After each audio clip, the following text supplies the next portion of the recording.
So ever wish you could send that breakup text message to a client that it's not you, it's me text and actually really mean it? Every agency runs into those clients that just make life harder. Knowing the right way to break up with them can save your reputation, save your sanity, and actually boost your business. I've worked with tons of agency owners on this, and I'll share the 5 steps and real scripts that they've used to be able to handle it smoothly. So if you're tired of difficult clients holding your agency back, stick around. I'll show you exactly how to turn that tough breakup into the smartest move that you've ever made.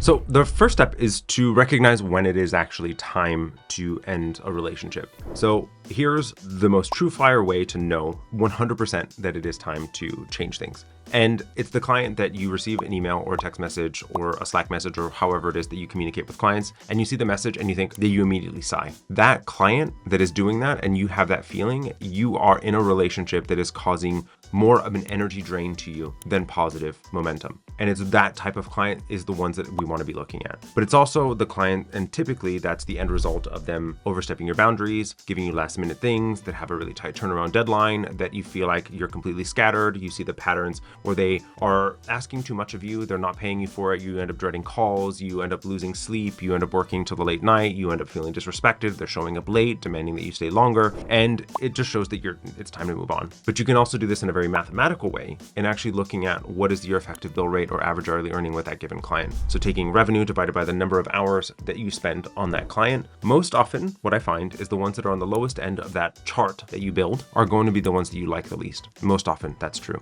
The next piece is to decide on your approach. Do you want to just go through and eliminate all the ones that you want to get rid of now, or do you want to do this in a more gradual oriented approach? And there's kind of 2 distinctions from it, right? Is that do you have enough opportunity and pipeline that's coming in right now that you just need to create a lot of space and opportunity for you to be able to bring on new clients and being able to even have the time to have those sales calls and etc. And so you can do this in the very direct and quick oriented approach where, hey, I'm just eliminating these 5 clients. That's going to create the capacity for me to bring on these opportunities that I currently have. Or you can take the gradual approach where you are letting go of clients over time and you select, and the way that had clients do this is rate clients from A to F and the worst clients being at the bottom, and ultimately having those clients there at the bottom being the ones that you focus on letting go of first. And the typical mechanism is that you've brought on revenue that's 2 to 3 times the amount of revenue that that client means, and then you let them go so that you're doing it in a financially secure place. So it depends on where you currently are financially, but ultimately deciding on the approach is a vital step.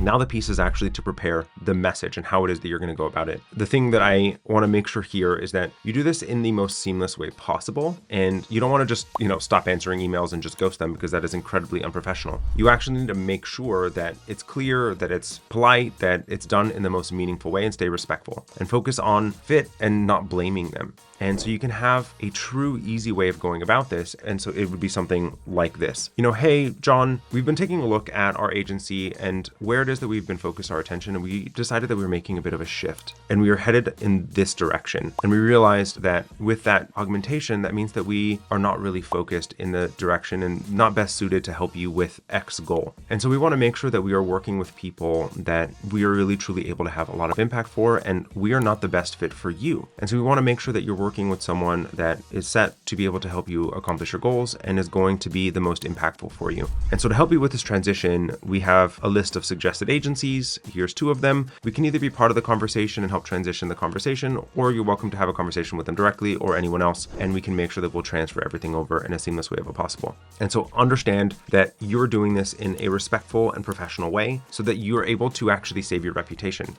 And then you want to make sure that you offer the right kind of exit plan. So the reality is you should do this. Do you really owe them anything? Is there something that you really need to be doing here? But I generally prefer doing this in the most graceful way possible. So by offering referrals, as I mentioned, by providing them with the files that they need, and offering a transitionary period, that it doesn't just happen immediately. And the reality is that for most of you, contractually, you have to give them some kind of notice period. And so making sure that you do so in the most meaningful way.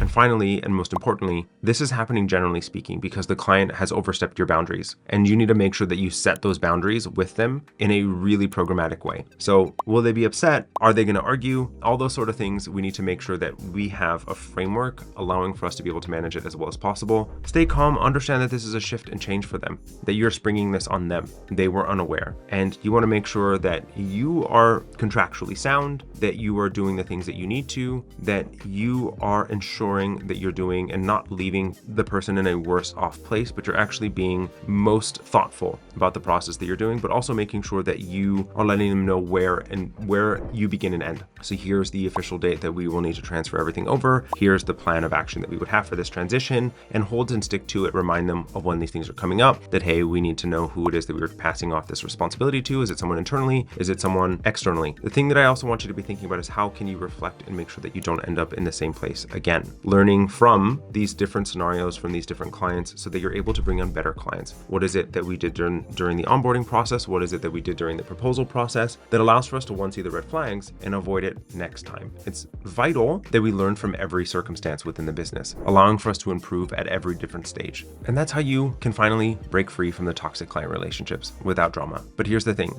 cutting that negativity is only half the story, because once the difficult clients are gone, there's a whole new challenge waiting. How do you actually reclaim your time and creative energy instead of just filling the space with more stress? So if you've ever felt like you're working harder than ever, but you're not inspired, you're going to want to check out this next video. I break down why agency growth has nothing to do with hustling harder and everything to do with unlocking the right systems. Let's make sure you're not just free from bad clients, but you're actually set up to enjoy your creative agency again.